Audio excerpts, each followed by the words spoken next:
সেই প্রভাতে সেখানে পাঠ করলে পরে সেখানে তিনি জানান যে ভক্তিতে পাওয়া যাবে।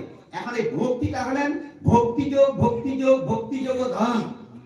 ভক্তি কৃষ্ণ স্মরণ ক্রন্দন। এই ভক্তিটা কি? ভক্তি কৃষ্ণ স্মরণ করতে হবে, ক্রন্দন করতে। কান্নাটার নাম ভক্তি।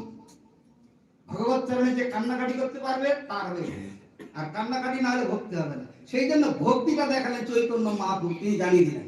গুরু মহারাজ এই কথাগুলো বলতেন, গুরু মহারাজ বলতেন যে প্রভাতের মন্দিরে সেখানে পাঠ হতো, চৈতন্য চৈতামৃত পাঠ হতো।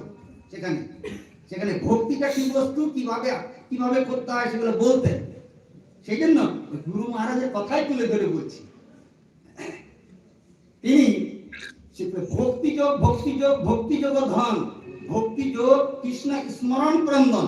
এই ভগবানের প্রতি ক্রন্দন করা। এমনি কৃষ্ণ কৃষ্ণ বলে দিলাম ভক্তি হয়ে গেল, হ্যাঁ, হাত জোর করলাম ভক্তি হয়ে গেল, একে ভক্তি বলে না। ভক্তি হলেন ভগবানের প্রতি আত্মনিবেদন করে, অর্থাৎ আত্মসমর্পিত হয়ে ভগবানের ক্রন্দন, স্মরণ ক্রন্দন, তার নাম ভক্তি। গুরু মহারাজ